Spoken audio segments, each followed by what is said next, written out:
my fellow Yoruba brothers and sisters across the globe.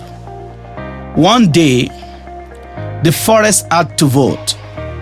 They kept voting for the axe because the trees believed that the axe was one of them, since they are all made of wood. They loved the wooden aspect of their existence so much that they skipped the metal side of the axe. At the end of it all, the axe cut down as many trees as it wanted, leaving behind the trees it decides to spare. That's exactly the case of the popular rhetoric of "Is Yoruba? Let's support our home." Fellow Yorubas, kindly be reminded that the Yoruba president does not translate to the president of the Yorubas, but the president of your country. Almost 23 years ago, we celebrated the Yoruba president, ex-president Olusegun Obasanjo.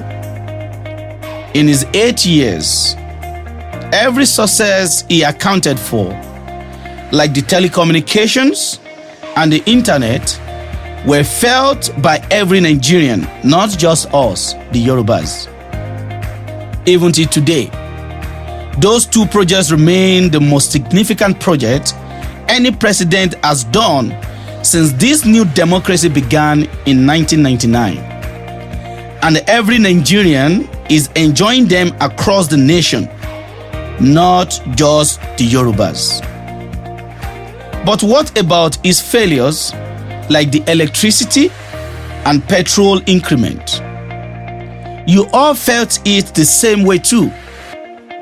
Your tribe did not and will not give you electricity.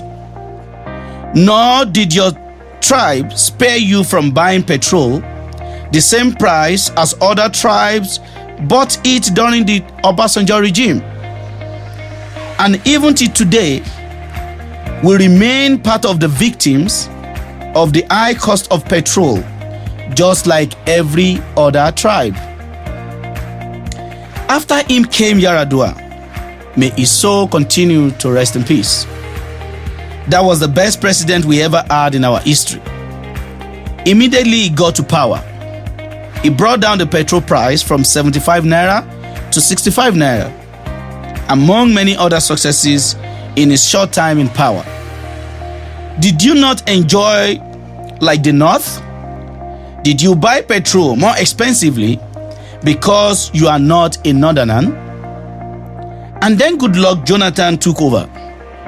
Under his administration, Nigeria's gross domestic product rose to $503 billion in 2013 and became Africa's largest economy and 26th in the world.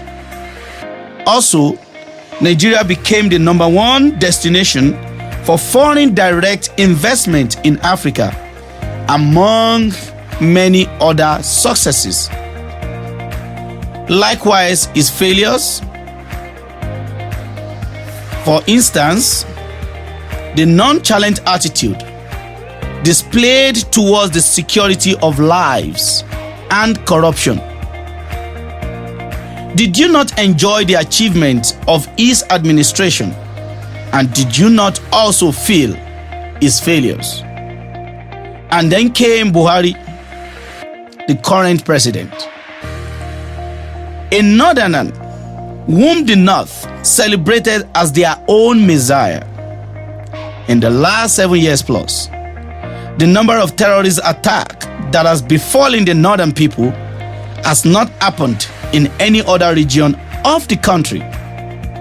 The economy has deteriorated so much that the current debt of the nation requires more than 100% of the revenue to properly service the loans. After spending over 8 trillion naira in the fight against terrorism, the terrorists now became more powerful and fearless as they even attacked the presidential convoy.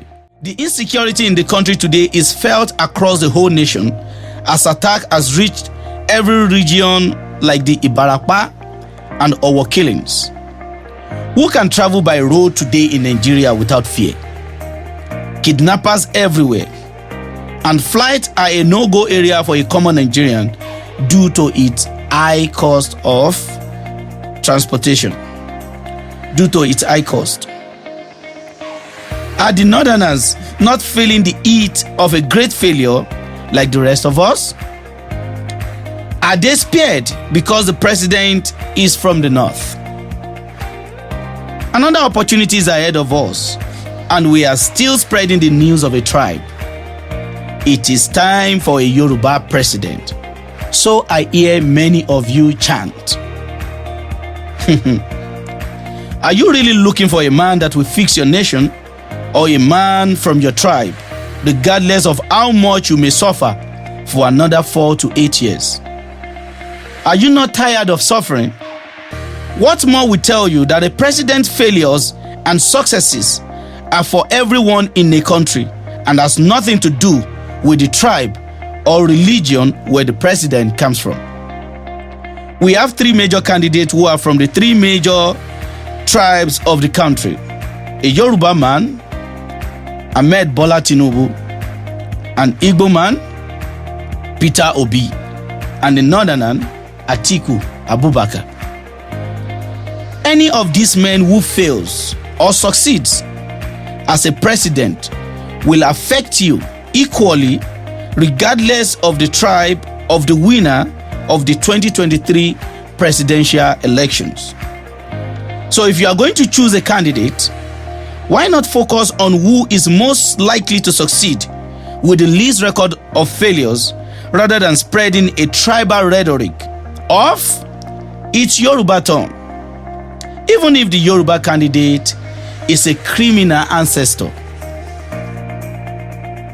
Please, I beg you all, my Yoruba brothers and sisters, you will not buy things cheaper in the market, nor will you be more secured on the roads and in your homes just because the next president is a Yoruba man.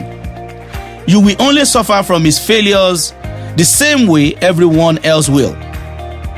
I want you to know that even as the nation is running down the drain, many of those who you see championing the campaign for tribes are those benefiting from a crumbling nation, while others among them stand to gain something should their failure is elected to power.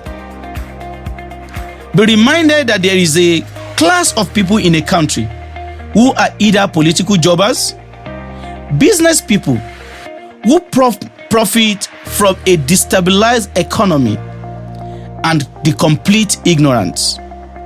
All these people are usually those who chant for a man that will fail a nation to proceed to the highest office in the country. And they do so joyfully and arrogantly as they try to persuade and mobilize people to help their agendas. Be very careful when you see them. First, ask them what they do for a living.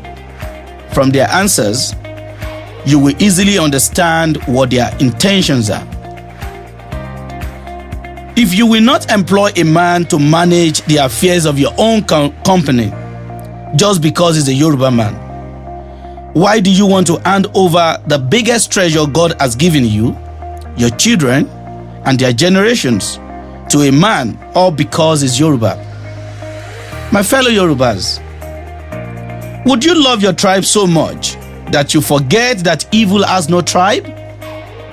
A Yoruba thief will not spare your pocket just because you are a Yoruba.